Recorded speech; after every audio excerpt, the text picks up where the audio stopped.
One of the reasons I do this show is to try to build bridges of understanding and communication between honest conservatives trying to preserve our constitutional freedoms and leftists writhing in seizures of demonic rage as they try to destroy every remnant of political decency, violate our finest traditions, and plunge our cities into filth and violence until they've reduced our nation to smoldering rubble that they would gladly urinate on except for fear of putting out any remaining flames that might have the power to eradicate even the smallest remnants of the single greatest political idea mankind ever had, which they despise because it stands in the way of their ravening lust for power, offends their ignorance, thwarts their corruption, and is basically an obstacle to their general all-around crappiness, which they hope to spread to the entire world. In order to foster goodwill between patriotic traditionalists and these commie bastards, I think it's important we occasionally try to explain their ideas so we can understand what they're thinking instead of just regarding them as lunatic evildoers, howling with fury at the God who made them when they're not hurling themselves against the bars of their socialist mind prisons or just sitting in a puddle of their own drool, devouring insects like that guy in the old Dracula movie who goes mad after being attacked by 3 soulless vampire women who were later elected to Congress and became known as the Squad. So, for instance, while our country is laboring under vast amounts of destructive debt and inflation is spiraling upward due to reckless infusions of government cash, you may wonder, why are catastrophic socialist spending plans being shoved down our throats by whoever is operating the animatronic likeness of our long-dead president, may he rest in peace? The answer lies in what is called modern monetary theory. Modern monetary theory is the theory that government deficits and national debt don't really matter because the government can simply print more money whenever it wants to with no consequences. Now, I know what you're thinking. You're thinking, oh, Klavan, you irrepressible pranksterologist, whenever you pull the trigger of the Titanic flamethrower of your wit, I just want to smother you with kisses and other sexual favors I can't be explicit about, so DM me. But no, so help me, I am not making this up. That is modern monetary theory. And while it's been largely rejected by most economists and sentient beings, it has gained traction with such intellectual luminaries as Congresswoman Alexandria Occasional Cortex, certain collections of rocks, and a Tyrolean hunchback whose brain was transplanted into the head of a monster made of the sewn-together body parts of hanged criminals in one of the Universal sequels to Frankenstein. Economist Paul Krugman of the New York Times, a former newspaper, says he is even to the left of modern monetary theory and has had his brain transplanted into a monster made of sewn-together communists. So, now that we understand that leftists are not just randomly trying to destroy the greatest nation on earth, but are trying to destroy it because of some fakakta theory even a 4-year-old wouldn't believe, I think we can begin to bring this country together with just a little patience, some tar and feathers, maybe some rotten vegetables, and probably a whip. It should make for an interesting afternoon. Trigger warning, I'm Andrew Klavan, and this is The Andrew Klavan Show. I feel hunky-dunky, life is tickety-boo. Birds are winging, also singing hunky-dunky-doo. Ship-shaped, ipsy-topsy, the world is zippity-zing. It's a wonderful day, hurrah, hooray! It makes me want to sing. Oh, hurrah, hooray! Oh, hooray, hurrah! All right, we are back, laughing our way through the end of the world as we know it. I spent this week recording the audiobook of The Truth and Beauty. So there will be an audiobook coming out, but I may lose my voice during the course of the show. We'll see. It's quite an experience being locked up in a little room hour after hour. It's like being Kimmy Schmidt before she's rescued. But I still would like it if you would go on and pre-order the book on Amazon. It would really help us out and let the publishers know everybody's interested. Today we're going to be asking the big questions. Is this still a good country? And we'll get to the bottom of spying against Donald Trump and talk to the mighty Brent Bozell of Newsbusters, one of my favorite sites. This is a great time to subscribe on Apple Podcasts or wherever you get your podcasts and give us a 5-star review, also extremely helpful. And of course, if you subscribe to dailywire.com, you too can be in the mailbag and have all your problems solved. You can just go on there and ask me any question you want. All my answers guaranteed 100% correct and will change your life. And many people ask, will it change my life for the better? And they're never heard from again. Also go on to YouTube and subscribe to my personal channel, the Andrew Klavan channel. And if you leave a comment there and the comment is sufficiently ugly, morally reprehensible, we'll include it on the show because it'll fit right in with everything else we're saying here. Today's comment is from Christopher Prestapino, and this is a more serious comment than we usually read. He said, "I don't understand how you can call Trump a great president. He was, then complain about some character flaws and not consider yourself a utopian." And the reason I read that is because a lot of people react that way whenever I talk about Donald Trump. But I don't think it's being utopian at all to expect good values from your president, and especially when his poor values may have hurt him legislatively and also in the election that followed. Think of it, if your kid were playing Little League and he hit 3 home runs, and then he got up and the umpire, who was a grown-up who has volunteered his services to coach a Little League game, calls a strike that the kid thought was a ball, and the kid turns around and curses out this adult who's volunteered to be the umpire and has gone against the umpire. Would you go up to him and say, "Hey, great game, you hit 3 home runs"? Or would you say to him, "Hey, you do not talk to an adult like that, you don't use that kind of language, and you respect the umpire, you respect the officials in the game"? I think you do the latter, and that's why I include these things. One thing I've noticed, I noticed that the never-Trumpers have basically lost their moral compass. And you know who I'm talking about. I don't like to attack other right-wingers. I think we should hang together while these people are trying to take over the country. But still, the people who have never Trumpers have lost their moral compass a little bit. They're doing things that I find incomprehensible. But also people who are Trumpers, no matter what, I think lose their moral compass. And that's why, because when you make a human being your idol, you're going to lose your way. Remember, your morality comes from a higher sphere, and you should stick to it no matter what is going on. It doesn't mean you don't vote for the right person. It doesn't mean you don't support him. It just means you speak the truth when you're speaking about him.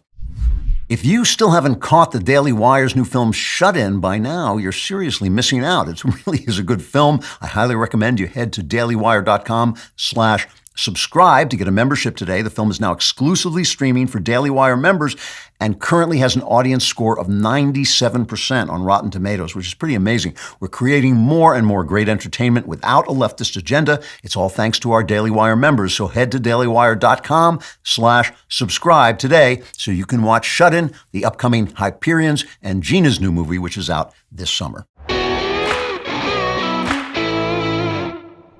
So I know I don't look like it, but I actually am a small business. And one of the things I know is you've got to be able to market yourself effectively. Constant Contact is a digital marketing platform that helps small businesses and nonprofits of all sizes build, grow, and succeed with email marketing, contact management, industry-leading list growth tools, social media ads, and more. Constant Contact helps small businesses connect with customers, find new ones, and sell online, all from one easy-to-use platform. They've been trusted by millions of businesses to help improve their marketing. With a 97% deliverability rate, you can rest assured that your customers and potential customers are getting the right message at the right time. With a simple interface, Constant Contact's easy-to-use platform makes contact management easier than ever. Their list growth tools help you find a bigger audience fast. Lead generation landing pages, text to join, and social media ads are proven to grow your list and drive engagement with your brand. With thousands of integrations, you can sync Constant Contact's tools with the tools you're already using. Powerful automation tools help you send the right message to the right person at the right time, every time. To start your free digital marketing trial today, visit ConstantContact.com. So, this is what is happening right now as we speak. Obviously, the situation in Ukraine is heating up, and this is what Joe Biden said about it yesterday. We have reason to believe that they are engaged in a false flag operation to have an excuse to go in. Every indication we have is they're prepared to go into Ukraine, attack Ukraine. My sense this will happen within the next several days. So, we don't know. There's been shelling. They're saying, like Biden said, that he thinks there may be a false flag operation, basically trying to get the Ukrainians to do something so that then Putin has an excuse to go in. We just don't know what's going to happen, so I'm not going to talk about it too much. And let me honestly say that I entirely blame the Biden administration for this situation, this crisis. It's the idiotic AOC-style green approach to energy that has cut back our energy supplies, made it impossible for us to replace Russian energy in Europe, so that has strengthened Putin. The reason he didn't act this way when Trump was president is because Trump was beefing up our energy supplies, making us an energy exporter. But having caused the crisis, having shown weakness with his chaotic and stupid, and now we know indecisive withdrawal from Afghanistan, basically putting meat in front of the tiger that is Vladimir Putin. Having caused that crisis, he's reacting to it in the way that I would react to it, letting Putin know that if he does invade, it's going to cost him. And Putin doesn't have a lot of leeway in terms of cost, and so maybe he'll think about it, but we'll see. But this is all this said. The real crisis to me, the underlying crisis, is whether Americans, and especially young Americans, feel that our country is still the sort of country that can act with moral certainty in a situation like this and take the moral high ground. And I understand completely that we're not Russia. Biden is not Putin. He doesn't kill his enemies. He doesn't assassinate his enemies. He's not throwing people in jail for criticizing him. Here I am talking about him the way I do, and nobody is coming after me. That is not the same thing as being a high moral beacon, a city on a hill that can act in these situations with real moral certainty and have the world follow us. And I talk to young people all the time, and they look around at the mess our leaders made under COVID, the way they completely abandoned and disrespected our commitment to liberty in favor of safety and fear for no reason, as it turns out. They really didn't stop the disease at all. The censoring of people online, the cancellation of anyone who opposes left-wing orthodoxy. And they say, okay, well, yeah, Biden's not Putin, but are we really heading in the right direction? Are we really a country that can, pound our chest and say we are the moral beacon of the world? I was talking to Knowles about this the other day, and I confessed to him that I used to pray, God bless America, and now I pray that God, please remember your faithful on the day of your wrath, because I think about 3,000 babies aborted every day. Slavery, I said this on Backstage, slavery was a grave, grave evil, but this is worse. This is a terrible thing. More black babies are being aborted than are being born. I see children being tormented with the sick, mentally ill gender ideology and racism in the form of critical race theory. I saw the swimmer, Leah Thomas, his name is, set some kind of Ivy League record for swimming by girls, and I just think that's so unkind, so cruel. I see our black citizens being denigrated by leftist incitements to riot and the withdrawal of law enforcement that gets people killed because of leftist hostility to law and order. I see people taking down statues of great men like Thomas Jefferson and building them to dirtbag criminals like George Floyd. And I think, what kind of country celebrates degeneracy instead of genius? What kind of country celebrates, criminality instead of truth and beauty? At its core, I'm not talking about the outskirts. I'm not talking about the radicals on the side. I'm talking about the guys in the White House. I'm talking about the guys in Congress. I'm talking about the people in the government. Are there bad guys on the right? Yes, there are. But as I keep saying, our bad guys are in the comment sections of right-wing websites, and their bad guys are in office and are running the country and are guiding the Democrat Party, because the majority of Democrats, I'm not even talking about the majority of Democrats. I'm talking about the fact that this old man who is now doddering through the presidency is being forced and guided by this power in the party that does not represent the majority of liberals. There's plenty of stuff for liberals and conservatives to talk about and argue about and negotiate over and compromise on, but you can't compromise with these woke guys because they're locusts. They're destroying everything. So as I'm thinking this through, I started to talk to myself about it, and I started to say, well, look, when you do a job like this, you're reading the news all the time. And when you're reading the news all the time, you're reading the left. You're reading the left. The left controls the communication enterprise in this country. It controls the culture. So you're being just infused, attacked with leftist rhetoric about how bad the country is on the one hand, and then your natural reaction is to scream and yell about it, which kind of makes things worse, because all you're ever doing is shaking your fist at your fellow Americans or shaking your fist at these lunatics as if they were the majority of your fellow Americans, which they're not. So all week long, I've been trying to step back a minute and just say to myself, don't be a Pollyanna. Don't say things are good, but don't say things are terrible either. Just take a look at the way things are.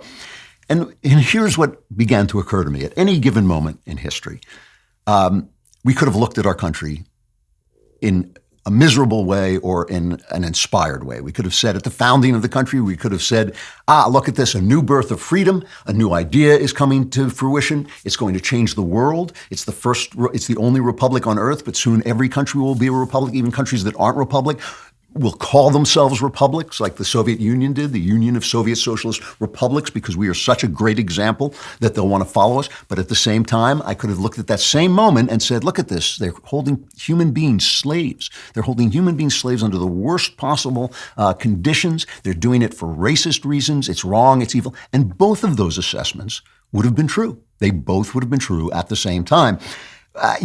We could have said, look, they're, civilizing a continent. They're conquering a continent. They're bringing civilization. All that's ever been in this continent are primitive tribes who haven't even invented the wheel. The continent this size has got to be part of the human experiment, the human project. It's got to be civilized. It's got to become this engine of fantastic creation and industry and invention. But at the same time, I could have said, look what they're doing to these poor primitive tribes. They're wiping them off the face of the earth. They're promising them this and then taking their land away. They're committing massacres even though many of the Indians attacked white men brutally, the Europeans attacked back just as brutally. And, I could have said that too. And both of those assessments would have been true. And in Europe, they were appalled by our treatments of the indigenous people here. To this day, we can say, look at the Nazism, look at the defeat of Nazism by the United States, the defeat of communism, a slave state. The Soviet Union was a slave state that was taking over the world, and we dropped them basically just by opposing them and outspending them and doing a better job at what we do than what they do. The spread of freedom around the world, same time. You could have said Jim Crow is there, the unfair internment of the Japanese during World War II. And again, both of those would have been right. And even right now, when I'm looking at the ugliest thing that the left is doing, selling their disgusting racism to children, and this CRT stuff is this. People keep saying, well, you don't want us to teach history. Get stuffed, because this is not history. This is racism. They're teaching children that if they're white, they're oppressors. If they're black, they're victims. It's awful. It is awful. And I'll talk about this later on. I'm going to do a segment about this sexual depravity they're selling to children. And this is not an attack on gay people. It's not even an attack on transgender people, although I have a harder time with that because I think they're trying to get us to lie about what they are and who they are. But still, it's not an attack on them. It's the teaching of this to children who are in a vulnerable, fragile stage where they're trying to establish their identities. Part of that is establishing their gender identities. Their gender identity is keyed into their body, and what they're doing is ugly and sick, and it's grooming them. It's disgusting. But at the same time, I can look at this and say, yeah, this is the battleground, because this is where the future happens. It doesn't happen in Copenhagen. It happens here. This is where the world of tomorrow is being formed. So this is the front line. So these morons, these racists, these leftist racists, these leftist depraved people who are teaching depraved stuff to children, they're there because this is the front line. This is the front line of ideas. And that's a beautiful thing about this country. Because we're so free, because we allow people to say revolutionary things, this is where the fight takes place. And so it is still, it is still part of the battle that we're in, the battle for the future that humankind is in. The front line for humankind's future is right here in America because we're free. When we lose a nuanced sense of the history of the human condition, we turn into Alexandria occasional cortex. I mean, listen to what she says. This is just kind of an amazing clip of what she says about capitalism, all right? To me, capitalism at its core, what we're talking about when we talk about that is the absolute pursuit of profit at all human, environmental, and social cost. That is what we're really discussing. And what we're also discussing is the ability for a very small group of actual capitalists, and that is people who have so much money that their money makes money and they don't have to work, and they can control industry, they can control our energy sources, they can control our labor, they can control massive markets that they dictate and can capture governments, and they can essentially have power over the many. And to me, that is not a redeemable system for us to be able to participate in for the prosperity and peace for the vast majority of people. Now, I've said before, I think AOC is one of the most dangerous people in the country because she's so ignorant and she's politically talented and she's pretty. You know, she's a fascist with a hot body, and that's not funny. It's dangerous, right? But the real danger is the way she thinks. The first thing she says is, I define capitalism as this evil, takeover for profit no matter what. But that's not what capitalism is. Capitalism is a system of trade that has to be controlled, as I've said many times, by Christian values. Once it's controlled by Christian values, capitalism has produced every damn thing she has. All the social programs we have are paid for by capitalism. Socialists never talk about where the money for their social programs come from, and they invent stuff like modern monetary theory to explain it away. Everything she has, from the internet to computers to wealth to healthcare, all of it comes from capitalism. And so, I play her and we hate on her and we say, capitalism is good. But she does have a point that capitalism does create people who have to be restrained because they have too much wealth, too much power, too much control over speech. These things have to be restrained. We need to make sure the lowest people in the country don't fall through the safety net. I think that that's part of the beauty of capitalism, is that it creates so much wealth that we can afford to do that. Socialism doesn't do that. It doesn't produce the wealth. It simply pirates the money that's there until it's all gone. So the human condition is a difficult thing, and history is a difficult thing. And morons, I shouldn't call her moron, she's not stupid, she's ignorant. Ignoramuses like AOC are the problem because they don't see the complexity. So I read devotionals. Every morning I wake up, the first thing I read is a devotional text to set my mind where I want it to be. And the funny thing is, if any of you read devotionals, you will find an amazing number of times when the question that is bothering you is answered in the devotional. It's just because there is a God and he is listening and he is talking. And so now I'm listening. This year I'm reading a devotional written by Pope Benedict XVI, Joseph Ratzinger, the greatest theologian alive. And this is what I read yesterday. It is a thoroughly Christian impulse to combat suffering and injustice in the world, but to imagine that men can construct a world without them by means of social reform and the desire to do so here and now is an error, a deep misunderstanding of human nature, for suffering does not come into the world solely because of the inequality of possessions and power, nor is it just a burden from which men should free themselves. Anyone who wishes to do that must escape into the distorted world of narcotics in order thus to destroy himself and to find himself in conflict with reality. It's only by enduring himself, by freeing himself through suffering from the tyranny of egoism, that man finds himself and he finds his truth, his joy, his happiness. So if you accept that, that while you're seeking to do what's right, you have to understand that suffering's not going to go away, that you're not going to create a system that's going to make the world a better, perfect place.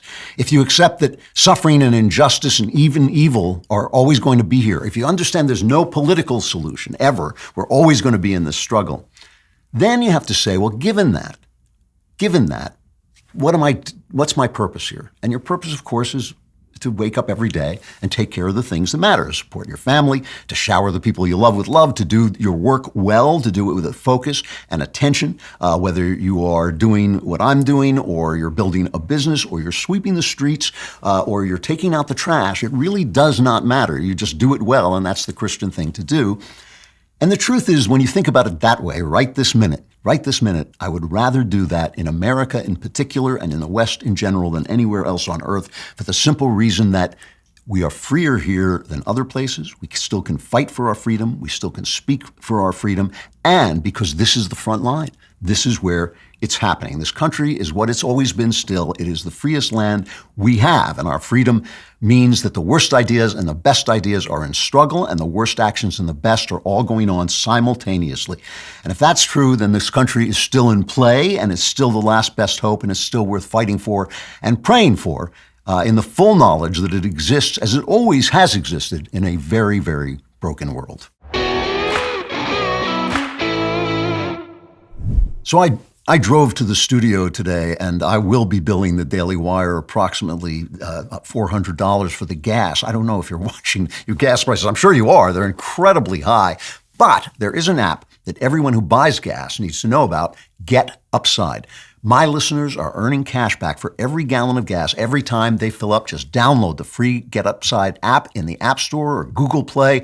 Right now, use promo code Klavan for 25 cents per gallon or more on your first fill up. Cash back. Don't pay full price at the pump anymore. Get cash back using Get Upside. Just download the app for free and use promo code Klavan for 25 cents per gallon or more on your first tank. Some people who drive a lot are making as much as $200 to $300 a year in cash back, and there's no catch. The cash back gets added right to your account. You can cash out anytime to your bank account, PayPal, or an e-gift card for Amazon and other brands. Just download the free Get Upside app and use promo code Klavan to get 25 cents per gallon or more cash back on your first tank. And I know you're thinking, hey, that sounds great, but how do you spell Klavan? It's Klavan. There are no E's in Klavan.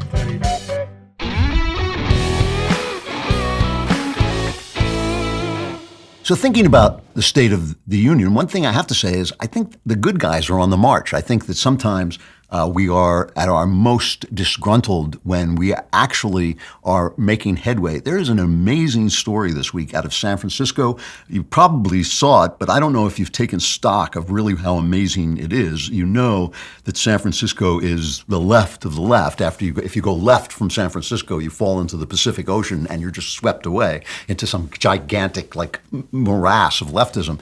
That's 6% Republicans in San Francisco. That's absolutely true. 6% Republicans. They just recalled 3 school board members for being too woke. Now, part of that wokeness was they shut down the schools and they wouldn't open the schools. It was worse than that. They not only wouldn't open the schools at all, Joe Biden was asking them to, the mayor was asking them to, and they wouldn't open them. And then Gavin Newsom, the governor, said, well, I'll give you like $12 million if you'll reopen the schools. So they opened them for a single day.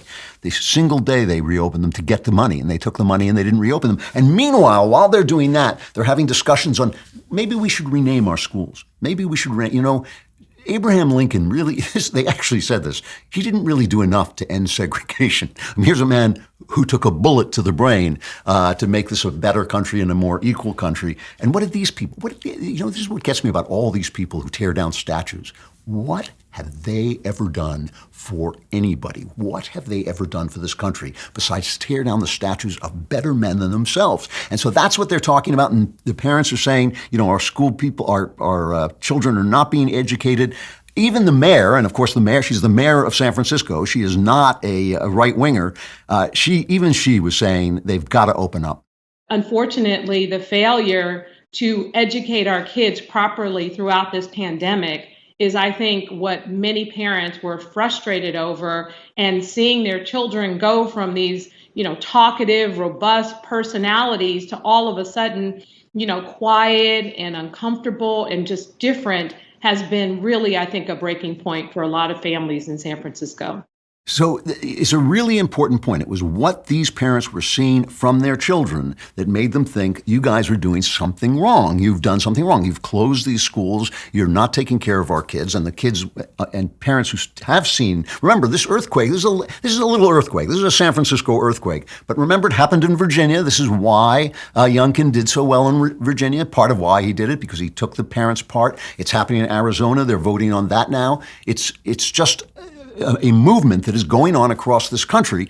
And the response from the teachers, especially the woke teachers, has been genuinely insane. The response has been, you have no right as parents to get in the way of what we are doing to your children. I have just this one example. It's a TikTok video, so I'm not going to generalize about it, but it does express, I wouldn't play it except for the fact that it does express a lot of what these teachers are saying. So I see how you think that you've done something here, because parents or community members have voiced concern to their elected official, which is how that process works. Not bringing it to a teacher, right? They're taking it to the elected official. And now that legislators are trying to implement these things. But still, in fact, a parent, not my boss. I don't actually answer to them, so get bent. get bent. And there's that fascist smile. They all have it. All the fascist women have that smile. What is that smile? I mean, it says, yes, get bent. You don't own me. Your parents are not my boss. They all have that same lunatic smile. Just the appearance of that smile should get you fired at this point. I mean, just that's the fascist smile. Get out of my school. But this is a big story, and it is a big story not just politically, but culturally. It's a big story politically because I think it presages a tidal wave that is coming at the polls in November. Obviously, things can change, things can go wrong, but right this minute, I mean, you heard Henry Olson on the show, and I've spoken to Henry, and he says, they are in a big, big pit, and it doesn't look like they're going to be digging their way out anytime soon. They keep saying they are, but it doesn't look like it, and they're lying about things, and everybody knows they're lying. Everybody can see what they are. They're kind of dialing everything back. But it's a big story culturally, too, because it's about moms. And I know I drive this point home, but it is the point. It is what we are seeing in the same way in Ukraine, with the Russians invading Ukraine. We're seeing the wages of the Green New Deal. We are seeing the wages of feminism with these schools. Remember, these teachers who were saying, you have no right to affect our curriculum. They're not teaching reading, writing, and arithmetic, where a teacher might say, well, as a parent, you really might not know algebra. You really might not know how to parse a sentence. I've got to be able to teach them how to parse a sentence, even though you can't do it. That would be one thing. They are teaching them values. They're teaching them ugly values, and the moms came home. Remember when this COVID thing started and people started going home, moms came home, something like 3 times more moms came home to take care of the kids, right? Somebody had to take care of the kids because suddenly the kids were home. And this meant that the moms were home with their kids, and if the kids were learning online, they were seeing it with their own eyes, what was happening to the children. If the kids were in San Francisco and they weren't getting anything, they saw these kids playing video games 15 hours a day. They saw it with their own eyes. And I said this in a British interview, and somebody tweeted, are you saying that a working mother can't pay attention to their kids' education? Yeah, that's what I'm saying. That's exactly what I'm saying. I'm saying that when a mother is at home, specifically a mom is at home, you have unleashed the beast. Why do you think they want you out of your homes? Why do you think it is when they say, women have to be treated better in the workplace? They always say, well, we need daycare. We need daycare in the workplace. We need child care.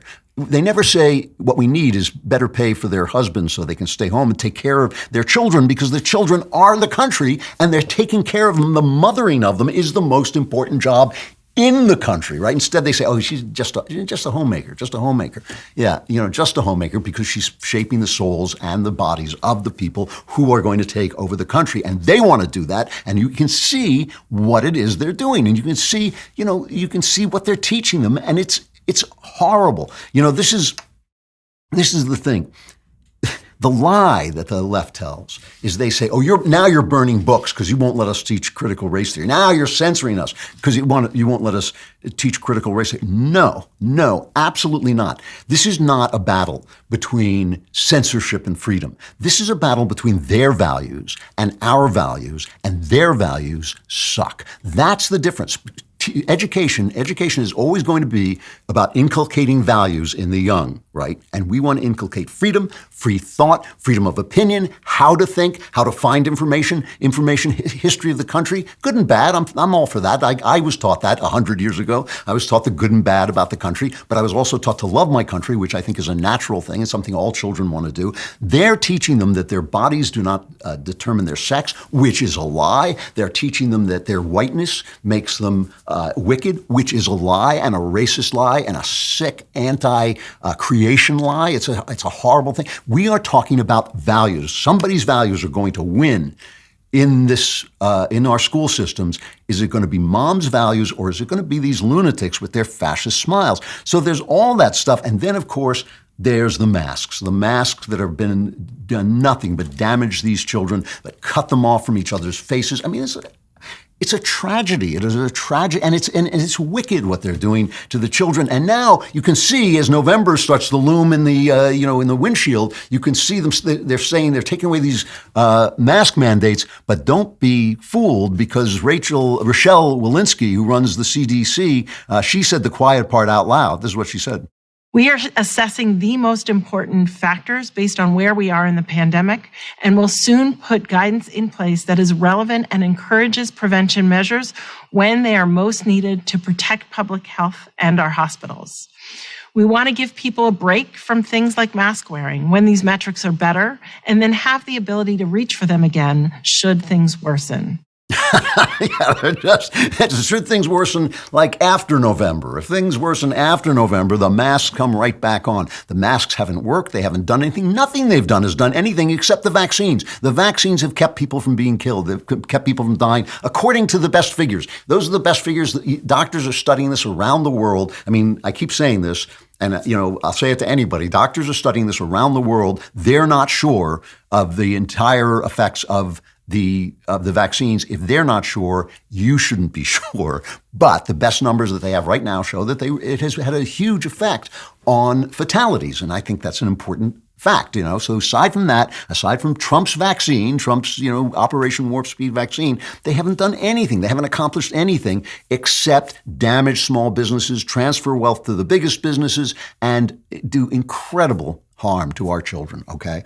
So again, what we're arguing about is not free speech. It is not censorship. We're saying their values stink. In Arizona, they're debating a bill to ban CRT, critical race theory, which teaches that there's something essential. There's nothing essential about your body. You can have a penis, but you're a girl. You can have a vagina, but you're a boy. All that's not essential. But if your epidermis happens to be brown or white, oh my gosh, that is your whole personality is written out right there. That you can never get away from. In Arizona, this guy, and I love his name. His name is Walt Blackman. He's actually a black man named Walt Blackman.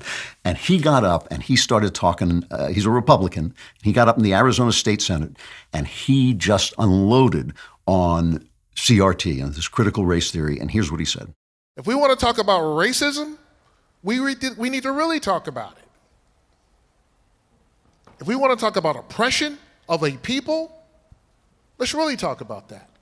Let's talk about the 1,300 black babies that are aborted every single day. But nobody wants to have those types of discussions. We want to talk about CRT and make us feel good about things. There are more black babies aborted than there are born. But we're not talking about that. We want to talk about CRT. There are some real issues going on in black communities. And the very people that want to push this are the ones who are killing us every day, or support those programs that are killing us. So if we want to have conversations about this type of stuff, let's talk about some real issues in the black community. So you can't really lose hope when there are Americans like that guy. And he's willing to stand up and say what has to be said, and he's got the facts on his side, and he's got the truth on his side, more importantly. You can't just sit and stare at your lap and say the country is done, the country is finished, when he is there fighting the fight. I mean, you have to stand up. You got to be in it to win it. Despair, this is the thing about despair. It's not just a sin, it's also bad strategy. So if there's anything I love, I love my country, I love my family, sure, but I really love meat. And the thing about meat is that 85% of the grass-fed beef in stores and online is imported. Don't pay a premium for low-quality foreign meat. Good Ranchers sells 100% American meat and delivers it to your door for a great price. Their beef is prime and upper choice, the highest quality possible. They've got ribeyes, T-bones, New York strips, and more. Plus, their packaging makes it easy to cook what you want and save the rest, which keeps you from wasting anything. Head on over to goodranchers.com/Klavan today to solve your meat problem once and for all. Get the transparency, quality, and cuts you've been craving. Order now with code Klavan to get $30 off your box. Now is the time to support American farms and ranches. They're hurting and you're hungry. Solve both of those problems with a box of American meat delivered. Whoever buys the meat in your house needs to go to goodranchers.com/Klavan today. And I know what you're thinking. Meat? How do you spell Klavan? It's Klavan.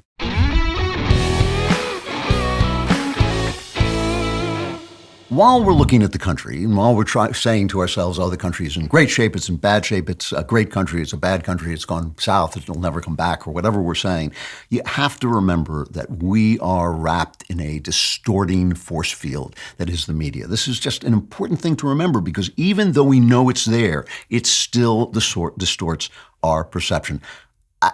I don't know if you were following this Trump story, this Trump spying story. John Durham has added something to his indictment of Michael Sussman, the lawyer who was indicted for lying to the FBI by going to the FBI and bringing them the Steele dossier that started this whole thing that was all lies, a complete fabrication. And he brought it to them and said, I'm just coming to you as a good citizen, when really he was working for the Clinton campaign. And now he has added to this. There's no indictments, but he has added to this some information about what these guys were doing to Donald Trump while they were trying to pin him with a Russian collusion story that was a complete fantasy. And this is another one of these stories. And the reason I want to harp on it is because another one of these stories where the story is not so much the story is the storytellers. It's the media. It's this distorting force field that surrounds us, whether we like it or not, whether we know it's there or not, that changes the way we see things. You know, you have to remember, the media would have lied to us twice as much if they weren't so busy cheating on their wives, if they weren't so busy chasing their female interns around the room, if they weren't jerking off on Zoom calls and grooming little kids. They would have really lied to us, but they lied to us, okay? This is, I mean, let's just start by listening to remember Donald Trump said, they spied on me. The Clinton campaign spied on me. And Bill Barr got up at one point and he said he was spied on. It's true. And Barr, you know, the funny thing about Barr is the Trump people hate him because he was so down the middle. He was so just, I'm going to do my job. I'm not going to take anything from anybody. And the Trump people hate him and the anti-Trump people hate him. Everybody hates him, which is a good indication that he's an honest man. That is the reward for being an honest man, is everybody hates you. You know, Bill Barr was this way, and he said Trump was spying too. And this was the media's response to this. It's completely wrong. It did not happen. There was no spying. There was. It's Pizzagate. The conspiracy gene. Exactly. It's Pizzagate. The conspiracy gene is no more accurate than Pizzagate. No one was spying on the president through the microwave. No one spied on the Trump campaign. There was no spying. There was no spying. No spying. There was no spying. There was no spying. There was no spying. There was no spying. There was no spying. There was no spying. Wow. By the way, there was no spying, of course. There was no spying. There was no spying on the Trump campaign. On the Trump campaign. It's been a year and a half. There was no spying on the Trump campaign. Of this crap. No spying on the Trump campaign. Which is a conspiracy theory. No spying on the Trump campaign. Facts matter. And, oh, by the way, no, there was no spying on the Trump campaign. There's any spying on the Trump campaign. I love Don Lemon. He's always the one I love the best because he's always so weary. He's so weary with the world. The world is just not fine enough for him. You know, they keep telling the truth, and you know he's got the narrative. He knows what the narrative is, and that truth keeps getting in the way. So he's got that sigh and that little doe-eyed look. You know, there's no spying. So here's what John Durham says happened. Now, it is a little complicated, but what the left is saying, what the press, the media, and I shouldn't say the left, the communication arm of the left, the media, is saying is, it's too complicated for you to understand. They're actually saying this, you know, it's so complicated. You know, let's just move on. Let's move on. It's not that complicated, but it is a little bit complicated. There were these tech companies that were hired by various people, including the White House, to study, internet traffic to see if Putin was messing around and getting into our security and trying to affect the election. And some of them, the guy who they're talking about in the indictment is a guy named Rodney Jaffe. He's not named in it, but everybody knows it's him.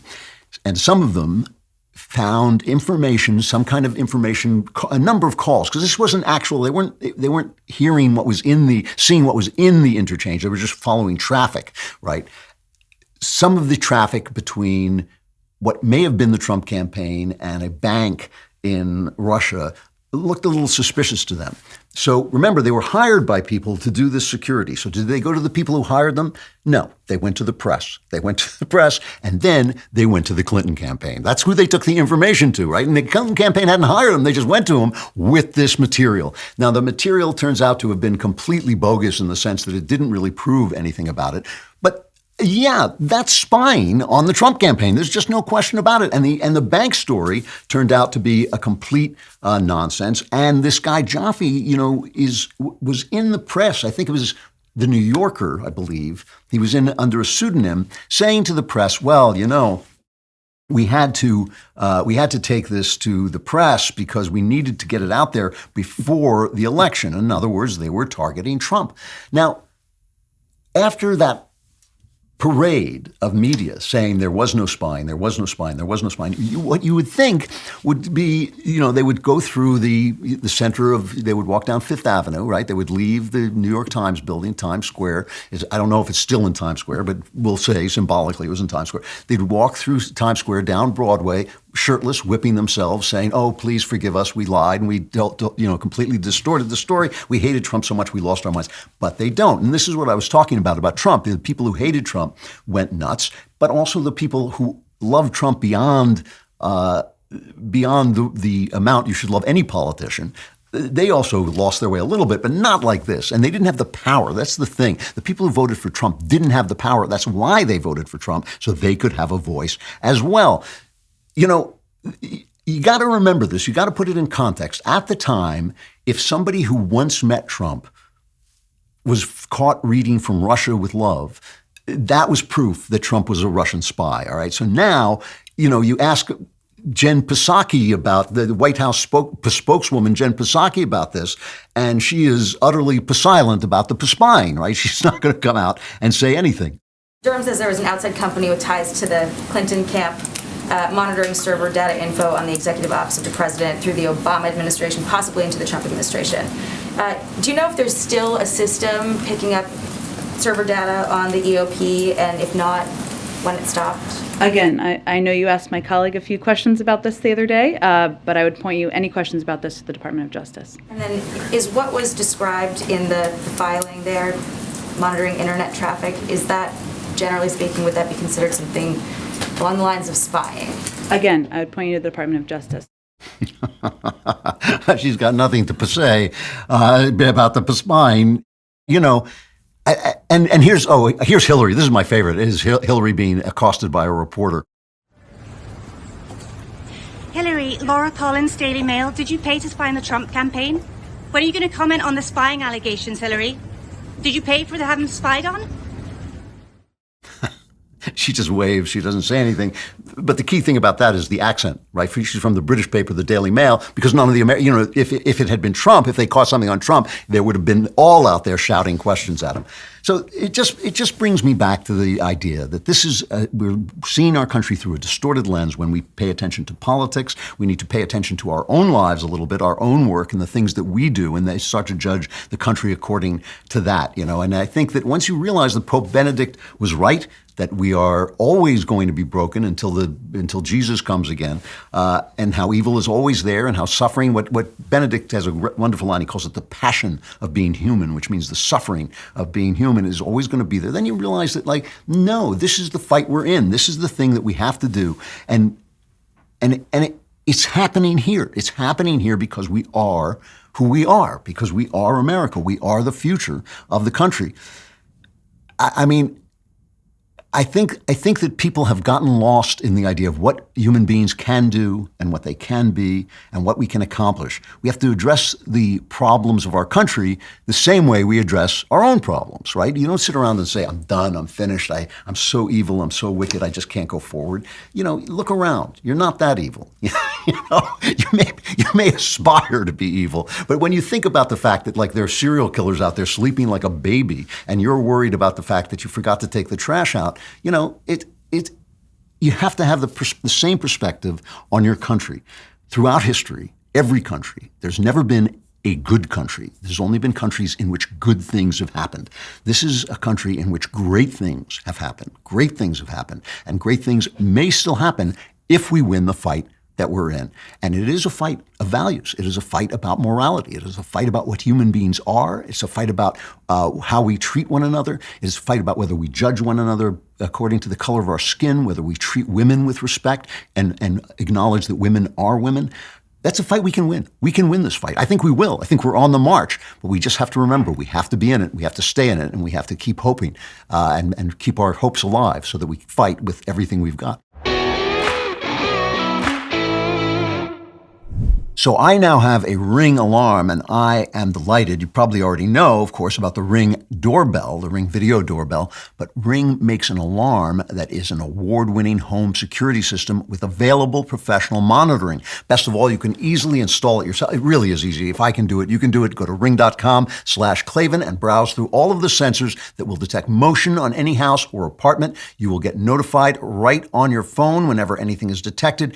And it's more than just security. You can add sensors that help protect your home from flood, freeze, and fire too. If anything happens, professional monitoring will call you and can request emergency services. Ring has an award-winning alarm now, so go to ring.com/Klavan to get a great deal on a Ring alarm home security kit today. The thing I love about these is they're right on your app. No matter where you are, you can be contacted. So that's ring.com/Klavan. And obviously you're thinking, oh yeah, it sounds great. If only I could spell Klavan. It's Klavan. There are no E's in Klavan. I just make it look this easy. All right, let's talk about sex. A lot of people say to me, why do you talk about sex? Well, I think sex and love are at the center not only of our culture, the center of our morality, some of the, maybe even the source of our morality, but I think they're also at the center of our physical existence as human beings. And when I talk about my feelings about this country and I talk about the things that make me rant at the breakfast table or lie awake at night and worry that maybe my country's gone south, a lot of it has to do with love and sex. It has to do with, male athletes pretending to be female and essentially eliminating all the hard work that young women do to achieve the great athletic things that they achieve. And it has to do with abortion, which is also part of this. And it has to do with reality, with not wanting to be forced to lie or have people try to force me to lie, because that is essentially when tyranny happens. Tyranny occurs when you can't say that, no, you guys are wrong. You can bounce me off Twitter all you want. A man can't become a woman or whatever. They're going to force people to say that the lies are the truth. And that is the end of a country. That's the end of a free nation right there. And we did this bonus video. If you subscribe to the Andrew Klavan YouTube channel, we have bonus content there. And one of the things that we like to do is one of our producers, Danny D'Amico, goes and gets some of the craziest things off that Libs of TikTok site, which is an invaluable site. And they gather all the craziest libs out there and they play them, and Danny puts them together and doesn't show them to me, and then they just play them and I react. And it's usually pretty funny because they're so nuts that I can't help but react comically. And we just put them together a little bit so you get a sample of what I was looking at in this last bonus video. So if the only reason you don't want to date someone boils down to the fact that they're trans, that's transphobia right there. If you don't want to date a trans woman because you want kids, well, you better be keeping that same attitude with cis women who are infertile, or that's transphobia. I am a biological female, and me saying that makes a lot of people very angry, which is embarrassing for them because I am assigned female at birth. Yes, I did assign that myself, but I don't see how that's relevant. I often get told, you look like a man. I look like a man. I'm not one. What? So I recently told my parents that I may be a little bit romantically interested in women. I tell my dad and he goes, well, I would love to see you get a woman pregnant. And I said, oh, no. She would be getting me pregnant. Now, as I was watching this, I was laughing and I was making fun of the guy who says, some people say that I look like a man. He's got a big hairy chest. He's got a beard. And that last fellow was actually very close to the principle that I want to talk about to some degree. But at the same time, I was kidding around about it. It actually made me sad. I mean, I was looking at these young people who are being robbed of their essential selves. They're being robbed of something that is the tool by which they can experience normal, creative love and romance. Now, some of them, most people who think they're transgender are just gay. I mean, there is such a thing, I think, as transgenderism, but most people who think they're transgender are just gay, and they're trying to invent some kind of new sexuality. But a lot of this is a fad. A lot of this is passing through, and it will go away. And it's going to ruin a lot of young women's lives, especially because young women are more socially oriented than men are and can be affected by this stuff more. And of course, a woman's appearance is more important than a man's appearance. I mean, you know, if you want to attract a partner, for women, appearance is more important. Just think of the fact that Ben Shapiro has a beautiful wife, and that tells you everything you need to. I'm joking, but still, this thing, this formation of families, this love of a man and a woman that creates children, this is the chief consolation and joy of life. And I know that not everybody does it, but that doesn't change the fact. It doesn't change the fact that it is the center of what human beings do as bodies. It's what our bodies are made to do, and it is the sort of pinnacle of what they're made to do. And I feel like this is being taken away as a norm. I read somewhere, I cannot believe the statistic, that 40% of children are being born out of wedlock now, that their fatherlessness has reached 40%. I find that incredibly hard to believe, but it's tragic. If so, on Valentine's Day, my wife and I don't really celebrate these days very much. Every day is Valentine's Day when you're married to me. But I said, let's go out at least to dinner, and we couldn't find a place that we knew. Everybody was booked up because everybody goes out to dinner. And we found this place we'd never been to, and we walk in, and it's like decorated with 1 million hearts and spangles and silver and red, and everything is Valentine's Day. And they would not leave us alone. The waiters were busy, so they were trying to shovel us out the door. And we're trying to have a drink before dinner, and they keep coming over. Are you ready to order? Are you ready to order? Are you ready to order? And we kept saying, no, you're just going to have to come back. Are you ready to order? And I thought, what's the point of, I don't go out to dinner to talk to the waiters. I go out to dinner to talk to my wife. What's the point of all these hearts and flowers? And it kind of reminded me of the way that weddings and proposals have grown more and more elaborate as marriage has grown more fragile, as fewer people are getting married. So you have this big elaborate thing where you have a plane fly over and say, will you marry me? And it's filmed, and you put it on Facebook, and everybody sees it. You put it on Instagram, that's, oh my gosh, that's a proposal. And you invite 1,000 people that you've never met to your wedding and all this. And then you have a big bachelor party and a bachelorette party. And then 2 years later, you're divorced, because nobody is really paying attention to what marriage is about.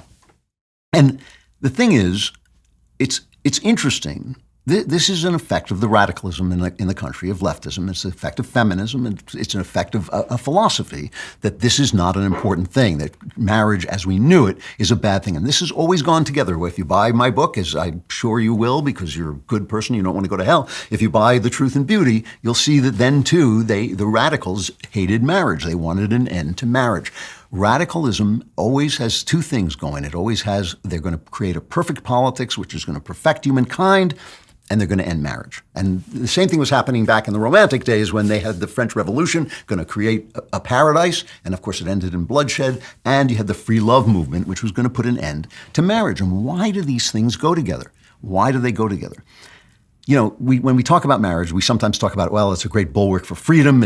Marriage gets in the way of government. We talk about women's protection. If you have a baby, now you know your husband will be there to help you take care of the baby. But marriage is also a statement that the business of life is children. And that is a statement which also says that the business of life is, in some sense, dying. Everything about marriage is about dying in some sense. It's about becoming an adult. It's about pouring your love into someone who's not immortal, so you're committing yourself to grieving eventually. It's about being naked in front of another person, both physically and emotionally, which emphasizes your weakness. But because it's about children, it's about death. Death and sex are deeply related. And this is always why I hit at superhero movies. Eros and Thanatos are deeply related for a simple reason. Things that don't reproduce sexually don't die. If you divide, right, you just become two. Both of those two things are the same thing. It's only when you reproduce by creating another human being that you become obsolete and you die, you fall away. You are gone, right? And your children live on, but that's different. And that's why I think when I talk about the female body and why I think that people who don't believe in humanity, who don't believe in broken humanity, who don't believe in flawed humanity, also hate the female body, because the human body, and they're revolted by the female body, because for those who love life, as it is, human life, the female body, of course, is this glorious source of life and beauty and pleasure and joy. But for those who fear death, its a central function is a reminder of death. Eros and Thanatos are linked together. And I've talked about this before, that I was walking through the National Gallery, the great art museum in D.C., and I was looking at all the pictures of the Virgin Mary, and as the Renaissance turned into the Enlightenment, all the Virgin Mary pictures started to fade away, and all the classical nudes started to come out. You started to see Venus looking in a mirror, nude, and all these nudes started to come out. And of course, the Virgin Mary was never depicted that way. She was always depicted almost kind of angelically. And I thought that movement away from this idea that there's something holy about giving birth, that there's something holy about being a mother, that there's something about being a mother that is actually separate from men, that is distinct from men. Even though men get you pregnant, the whole point of the Virgin Mary is, right, even if a man doesn't get you pregnant, you're still doing something that is godly and spiritual and bringing life into the world and in awakening the soul within that life. Sometimes I say that women create souls. They don't create them. They awaken the soul within them. But once you start to just think of a woman's body as a source of sexuality and pleasure, which it also is, then you start to move toward this idea of death, because then all this is what a man thinks of a woman's body. If we look at a woman's body that way, it's all about the man, and the man is confronting the fact of his own death, as well as his desires, right? And he wants to emphasize the desires, but he wants to get around that child, which is a remembrance of his own death. And that's why you start to get things like abortion, why you get 3,000 babies killed a day, because men want to be able to have the sex without confronting life itself and the sacredness of life itself. There's a picture now.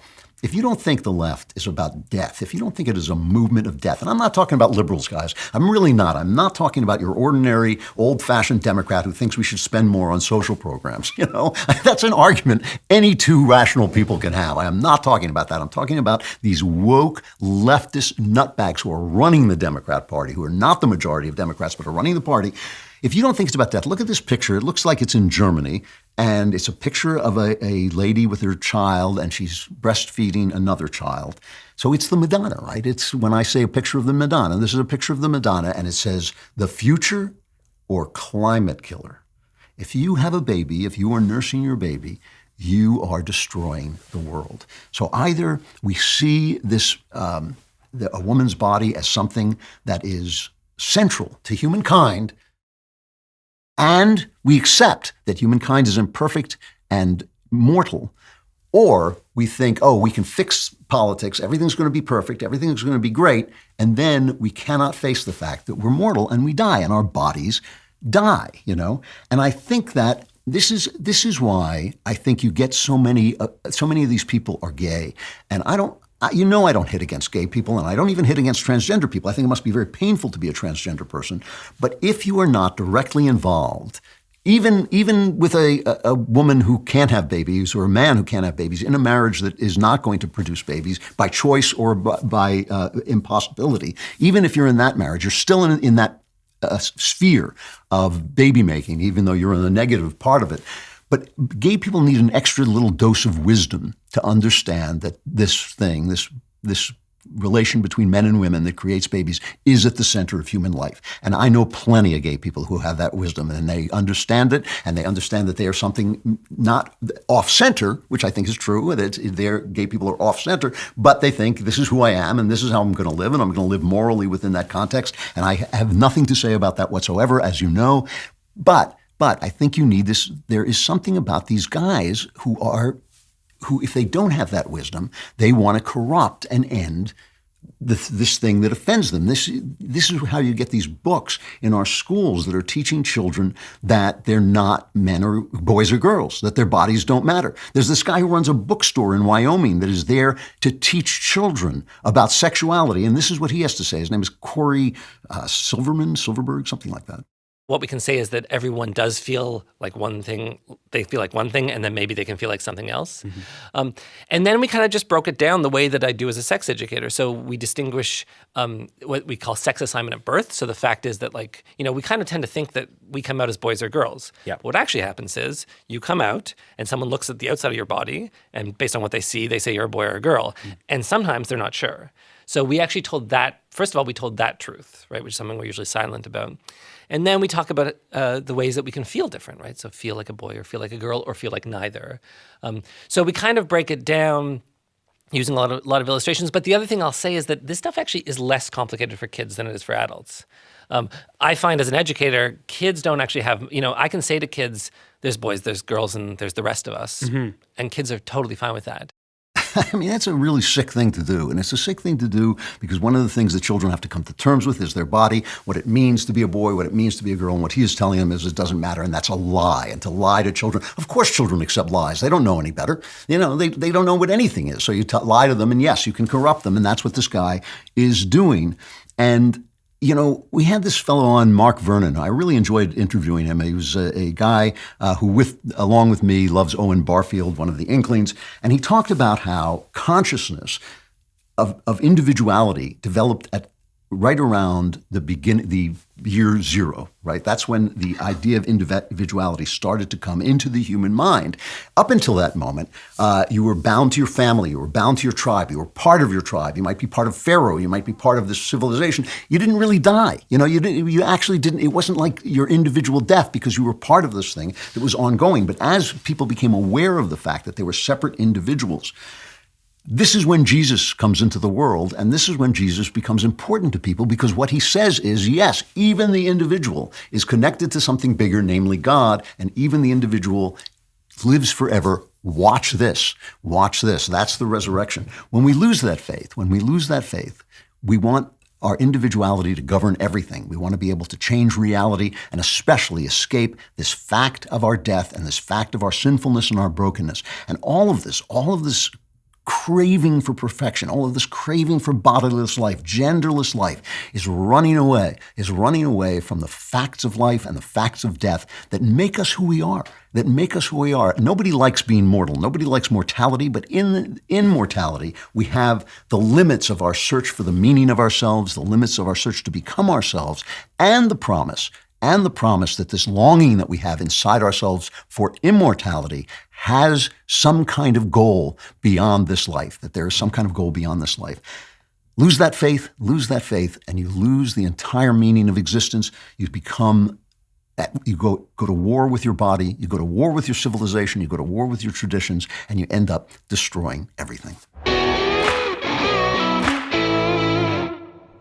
So if your car's not working and you're sitting in your car pretending to drive to the auto parts store to get a new part so your car will work, you might want to think about rockauto.com. First of all, it's not stupid like sitting in your car when it's not running. It's smart because you can get all the parts you need for your car right on your computer, and the prices are terrific. And best of all, when you say rockauto.com, the women swoon. I try it. I mean, it's just amazing. Don't take my word for it. Try it. And it's not just because you sound really cool, but you do, obviously. It's also because women know that you know to get your parts online, on your computer, at a great price. They have a great catalog. It's incredibly easy to use. They've been doing this for a long time. They have reliably low prices that are the same whether you're a do-it-yourselfer or a professional. All the parts your car will ever need at rockauto.com. Go to rockauto.com right now and see all the parts available for your car or truck. And they have a box that says, "How did you hear about us?" And in that box, you write Klavan, but you have to say it the same way. You have to say Klavan and then spell it Klavan. There are no easy Klavan. As American institutions quietly act in the Chinese Communist Party's interests, it's time someone exposes it, which is why I'm excited to announce that one of the Daily Wire's newest projects is The Enemy Within. It's begun streaming exclusively at the Daily Wire as of today. The new series features acclaimed journalist and expert in national threats, Lee Smith, as he uncovers a political coup orchestrated by America's ruling elites to generate their own wealth and power at the expense of the American people's safety and freedom. From Fauci to our educational system to Hollywood and everything in between, each episode will take you deep into what's going on behind the scenes, what those who are supposed to be protecting you don't want you to know. Check out the trailer right here.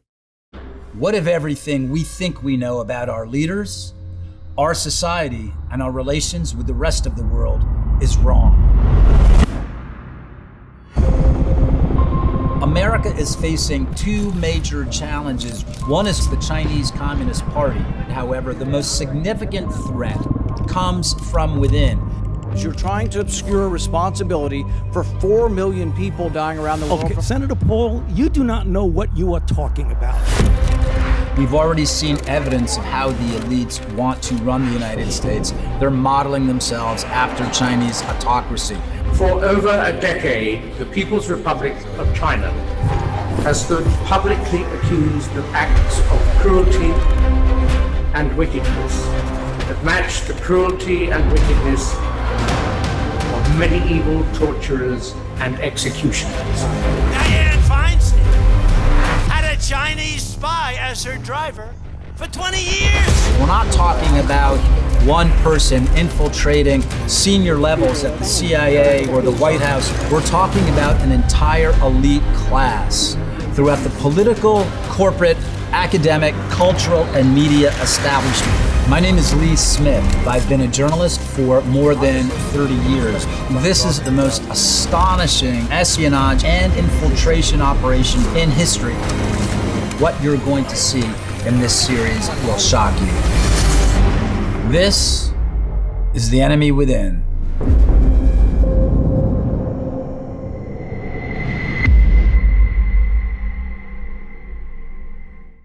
All right, so now I'm terrified, but I will definitely be watching this. I know Lee, he's a terrific journalist, and I'm sure this is going to be great. It's streaming today exclusively at the Daily Wire. If you're not a member, now's the time to change that. Head to dailywire.com/subscribe to join us today.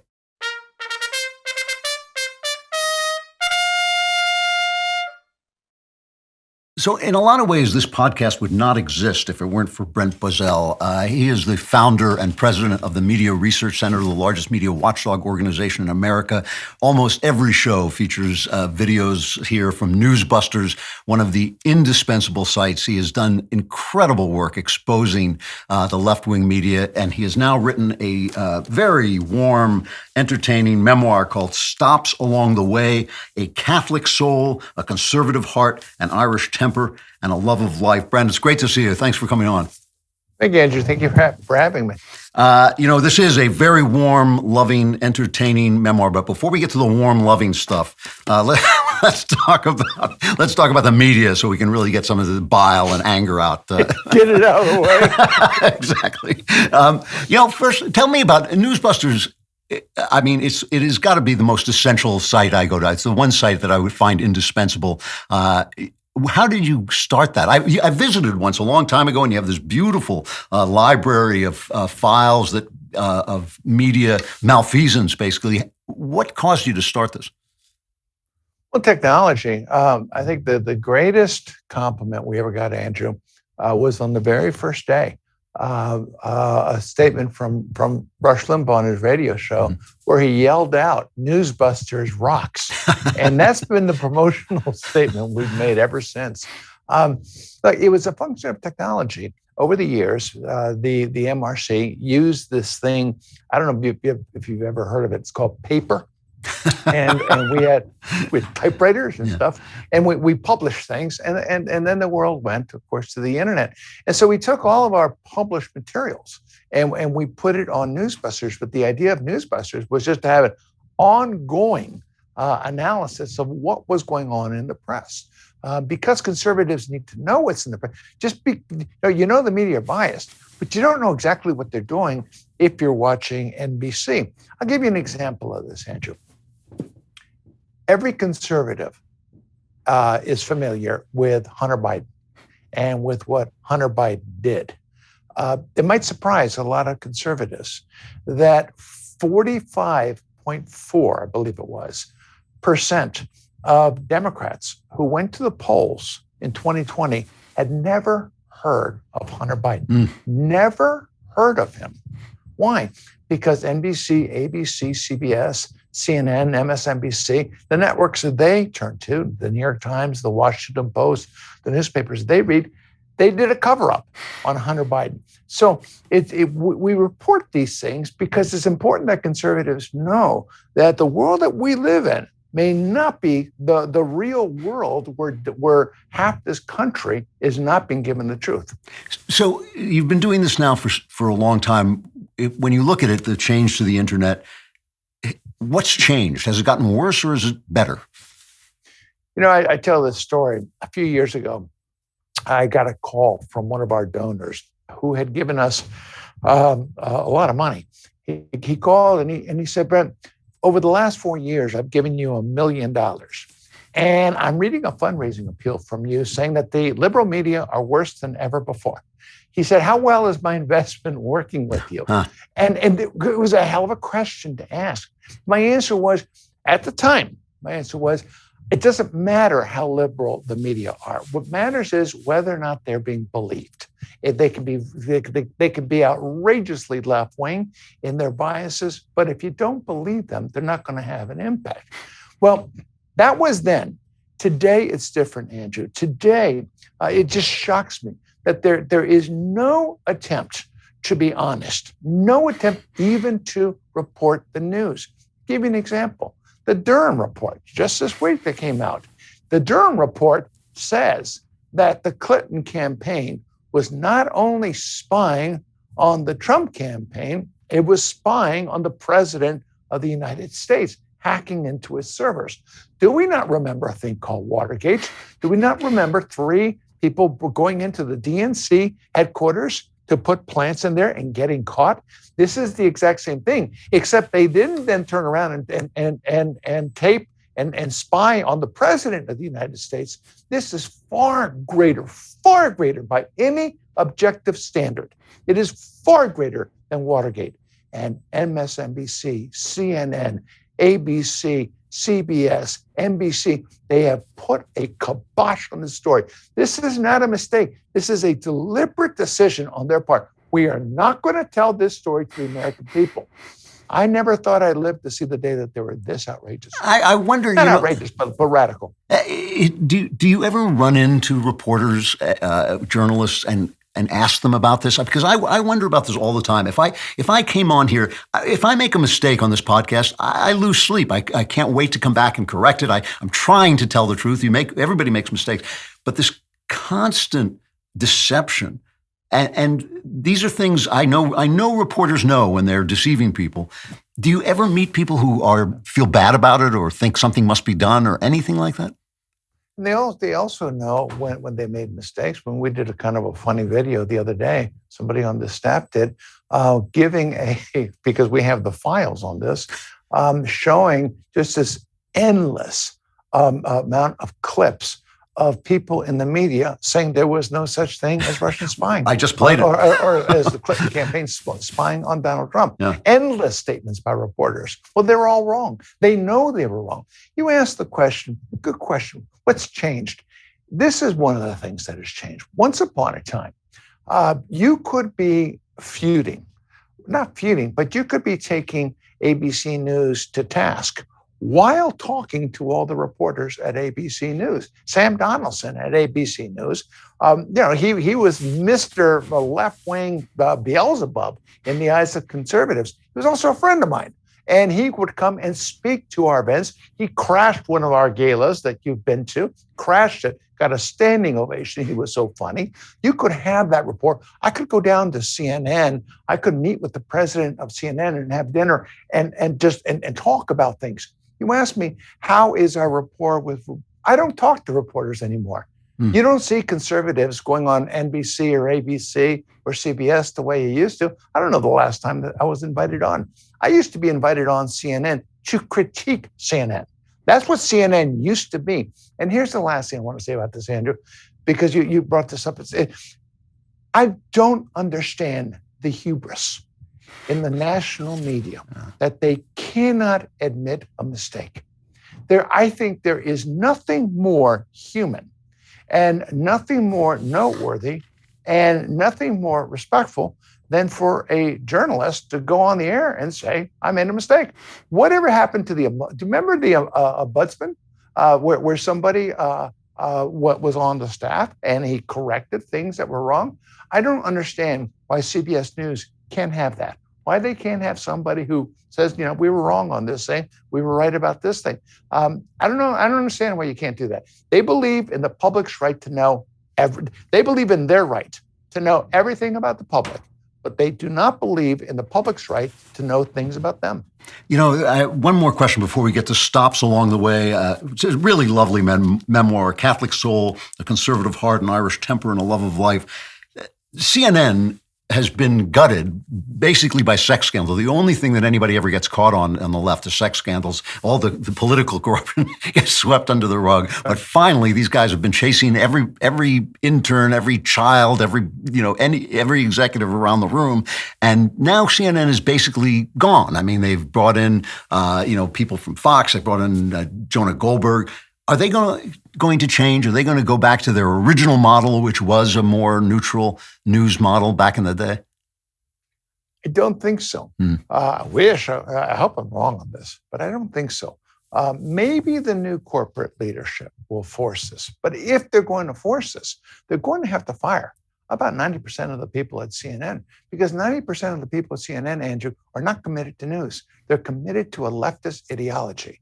That's why they would hire a conservative, whether it's Rick Santorum or Ken Cuccinelli, and fire them 5 minutes later because they couldn't stand the conservative perspective being brought on that network.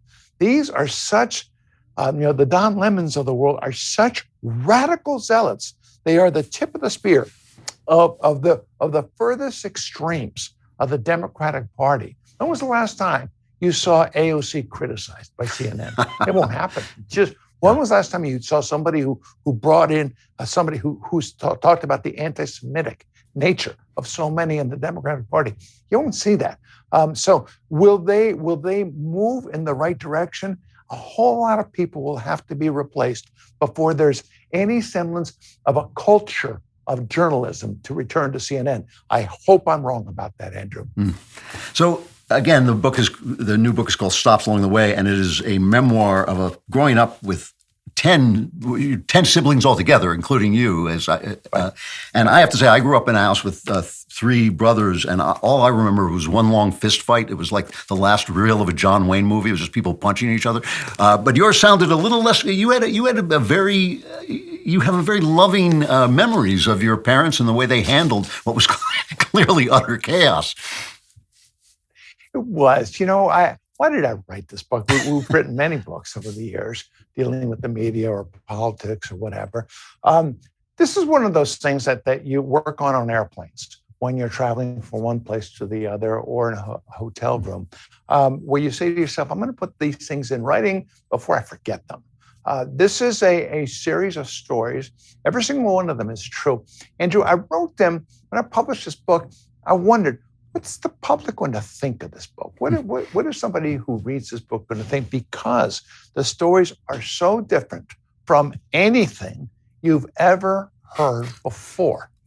The reaction I've gotten from this book is unlike anything I've ever written in my life, where people not only are enjoying it, but they can point to things in their own lives and say, yep, I did that. Yes, that's what. I've had many people saying, well, I got to write my book now and tell my stories. I believe conservatives must become storytellers. Andrew, you were storytelling before anybody was. You were on the West Coast doing storytelling before storytelling was cool. This is, the idea was, the first half of it is a series of stories growing up where the reader is going to be stunned by how I grew up. The second story is more on the political side, adult-wise, telling stories that conservatives, I think, are going to find very interesting. My favorite one being telling the story about the person 99% of conservatives have never heard of, who was as instrumental as anyone in making the Reagan Revolution come true. Or to put it another way, without him, there would have been no Reagan Revolution. And yet 99% of conservatives don't know who he is. One of the things that I think I kind of knew this, it was in the back of my mind somewhere, but I had forgotten that you're actually conservative royalty. I mean, you're related to Bill Buckley. I had forgotten that. I'm not even sure I ever knew it. How did that affect your perspective? I mean, it must have fed into your worldview. Yeah, it was actually deeper than that. Bill and my mother were the closest siblings in the Buckley family.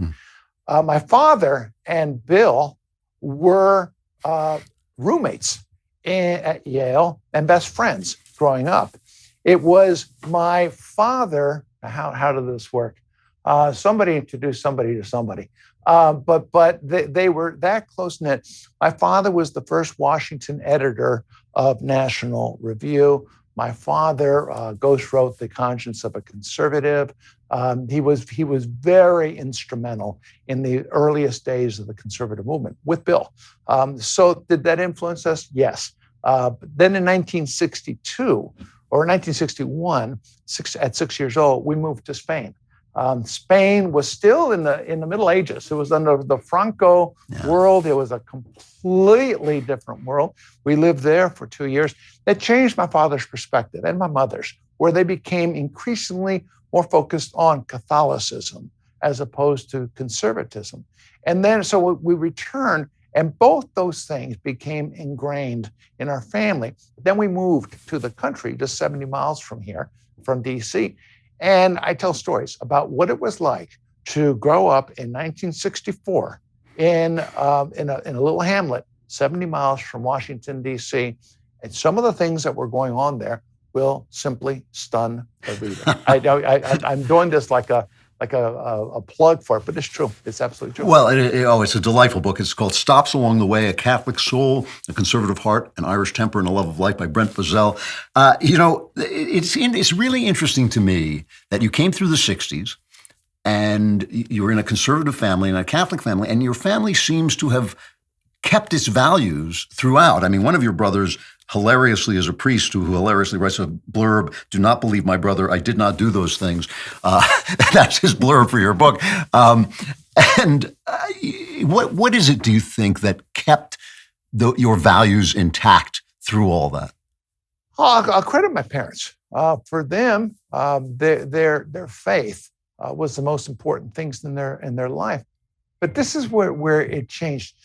Catholicism was obviously the spiritual backbone, but it was also the cultural backbone of our family. We lived Catholicism. We lived the Catholic faith, which is to say Catholics have a really good time drinking at night, and Catholics smoke cigarettes, and Catholics do crazy things too. We just go to confession, and we get away with it. In the Bozell world, living out in the country, we were right by ourselves, and there were 10 of us. Wild things happened to us in that world. But we also had we had trials by fire. How many people have had a cross burned in their front yard? We did. Welcome to people. Forget the Klan doesn't like Catholics either. We had a cross burned. We tell the story of adopting, for all intents and purposes, a slave. When we moved into our home, there was a diminutive black man working or sweeping in the great room, and my dad asked him who he is, and he said, "My name's Douglas, and I was come with the place." He lived there with his mother. The book is dedicated to him, and it's dedicated to his mother. He became, for all intents and purposes, a grandfather for all of us. So it's living in a world that in 1964. But it might have been 200 years ago, too. Wow. I'm just about out of time. Let me ask you quickly, what's next for the Media Research Center? What do you hope to accomplish in the next couple of years? What we have to understand is now mano warfare with the news media. We have to understand it's no longer news. They're not in the news business anymore. They're in the propaganda business. And ends justify the means for them. We will never stoop to their level, obviously, but we will take the gloves off. And we are going to take them out. And they have to we have to understand they are public enemy number one for the conservative movement. They are the most powerful force. Take away the news media, Andrew, and I put that in quotes now.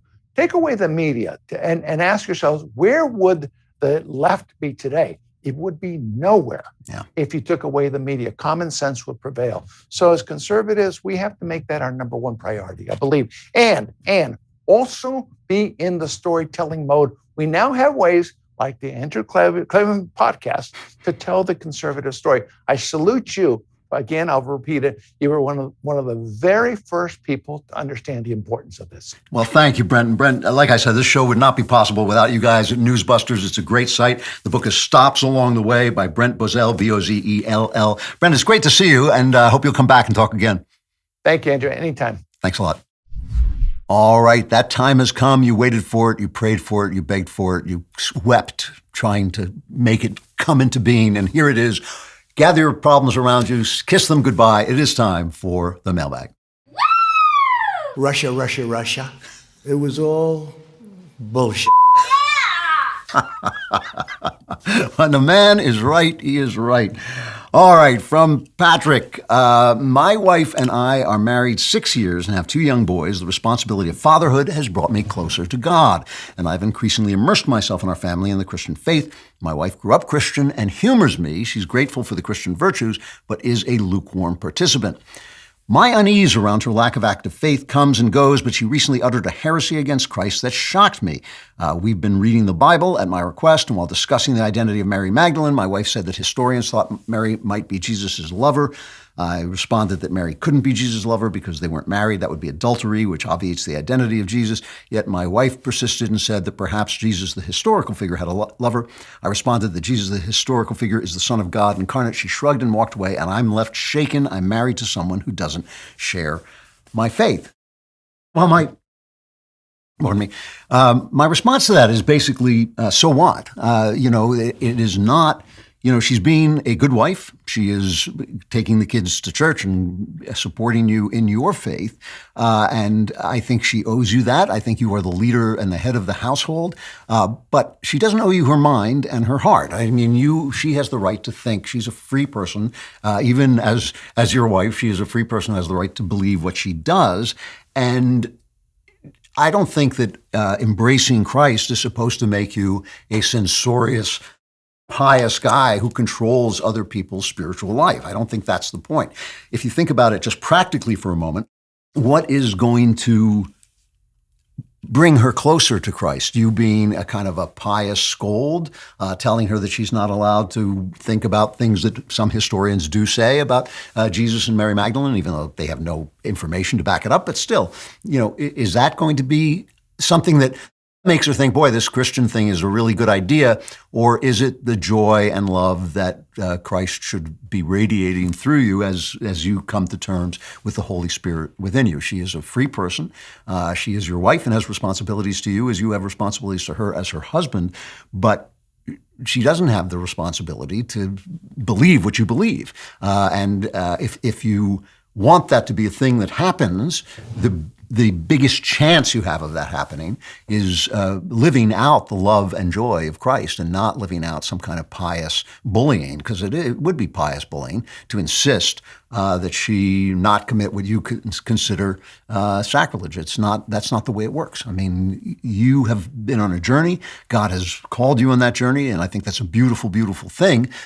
I think you trust God with your wife to speak to her where she is, and not necessarily you, yelling at her that she's a heretic. I don't think that's going to work too well. So that's my reaction. From Caleb, how do you feel about Walsh's Sweet Baby Gang and his self-proclaimed status of cult leader? Isn't he just trying to copy the Klavan movement and encroach on your own pseudo-deific status of master and ruler of the multiverse? I think obviously Walsh is only a pseudo deity, whereas I am when pseudo deity. It's kind of like idolatry. If you want to pray to God, not to some symbol of God. In the same way, you want to be dealing with a complete lunatic, not a guy who's just a pseudo lunatic, but really has flashes of sanity from time to time, like Walsh, which I think just ruins his whole routine. I don't even know what I'm saying. From Gabriel, what are your thoughts on the idea that men and women can't be friends? This gained traction a while back after Steve Harvey and Matt Walsh talked about it, and I was curious to hear your thoughts. I personally believe it's BS because I'm a man and my best friend is a woman. Well, look, obviously, there are no statements about people that are universally true, except that they die and pay taxes, but it is possible for men and women to be friends. It is just fraught. Usually the best way it happens is in the context of a couple. So if, and this happens a lot when you have kids, you become friends with your kids' friends' parents, and then you become friends with the wife of that group, and it's a little less fraught because you're in this kind of foursome where everybody knows exactly where they are. But look, there's always a sexual angle to every relationship between a straight man and a straight woman. It's always there. And so that's a fraught situation, especially if you're married to somebody else. But, if you feel you're doing it, that's great. The best description I ever read of this was in that Tom Wolfe book, what was it called? I Am Susan. I can't remember the name of it. It was the one about the girl in college. But at one point she's in trouble and she comes to a male friend, and she comes to him to nurture her and nurse her back to health, and all he thinks about the entire time is sleeping with her. I just think that is always there. From Mika, I have a serious question. I'm something Simmons, I think it was. Anyway, from Mika, I have a serious question about my career and future and would love your input. I'm a public school teacher. I'd like to think I'm one of the good ones. I try to teach my students how to think and never what to think. I'm a follower of Klavan after all. However, as is somewhat obvious, the public education system is collapsing on itself in decades of incompetent leadership and misguided policy. She says, well, I think there are some good things potentially on the horizon. I suspect the system is too far gone to actually save. My high school students are reading on the elementary level, sometimes worse. Their behavior has gone downhill. While I know this isn't my fault, because this is the level these students were at long before they came to my class, it's taken a serious toll on my mental and emotional health to see the current state of affairs. My question is simple. Should I continue trying to do the best job I can and educate my students in an honest and fair manner, or should I abandon the public school system and move on to a different line of work? This is a question that kind of answers itself, as so many questions do. Usually by the time people write to me, they know the answer to the question. You're saying it's taken a serious toll on your mental health and emotional health. There is absolutely no call for that. If you can move on and do something else that will make you happier, then move on and do something else that will make you happier. You already know this answer. You should not destroy yourself in a system that you don't feel can work anymore. And my producer Lisa just told me I Am Charlotte Simmons. That's what it was. And that's the Tom Wolfe book. And it's really, I think it's a great book. Alicia says, Dear omnipotent master of the multiverse, I'm interested to know your thoughts on being married to a man whose personality has changed drastically after becoming addicted to hard drugs. We've been together for 16 years. I have a 9-year-old daughter. He's been using drugs regularly since she was about 2. Our happy marriage has been a living hell ever since. He's either zoned out on video games, basically absent, but he's happy and we're not arguing. I listen to you and other Daily Wire hosts on the topic of marriage and family and the importance of children being raised in a home with both parents, and I wholeheartedly agree with those sentiments. However, I struggle with reconciling those beliefs and the unhealthy environment. My husband and I fight constantly. I cry almost daily. And when he's off the drugs, he's irritable and apathetic. She believes in sticking to her vows through sickness and in health to death do us part. But no, this is one of the things, addiction is one of the things that destroys a marriage. And I deeply believe in keeping marriages together, especially when you have children. But no, you are not, I think abuse and adultery and addiction, the 3 A's, are the 3 things that can end a marriage because it's no longer a marriage. The guy is now married to the drugs. If you can get him off them, if you can insist, if you can say to him, look, I'm going to leave, I'm going to take the kid unless you go into rehab, that has sometimes worked. Sometimes interventions like that work. I know of people who have done that. But no, you can't live like this. You cannot live. He's married to the drugs. He is the drugs. Drugs take your soul away. Drugs, replace your soul. They are a tool of our enemy, and they are used for the enemy's purposes. And, you have the right to say to him, look, I can't raise my daughter in this place. I can't raise our child in this place. Marriage is sacred. Marriage is forever. Marriage is for life. But there are things that end a marriage. Adultery is one of them. As I say, abuse is one of them. You're not made to be a punching bag. And addiction is just, it's hard to explain to people what addiction does to you. They keep saying it's a disease. It's not a disease, right? Because you can't quit a disease. So it's a disease of the will. And when your will is diseased, what happens is you invent systems to make it impossible to help you. When somebody wants help, and they come to you for help. They're alive, they're creative, they're awake, they're ready to change, they're ready to engage with solutions. But when somebody invents a system, they're just sucking you into that system. That doesn't sound like he has any motivation. If his child is not a motivation to get off this crap, then probably nothing is. But I think, at some point you're going to have to go to him and say, look, this is it. You have a choice. You have a choice. You can keep this family together, or you can stay together with your drugs. It's me or the drugs. And I'm sorry, but I do think you have a right to do that. And I got to stop there. And that means, for you, the good news is you're about to be plunged into almost eternal darkness. The Klavan this week is upon you. There'll be broken glass. There'll be fire. There'll be stuff flying out of the sky, bats. Oh my God, I don't even like to think about it. But if you survive, and the chances are virtually nil, we will be back here next Friday, and I will still be Andrew Klavan, and I will be glad to see you on The Andrew Klavan Show.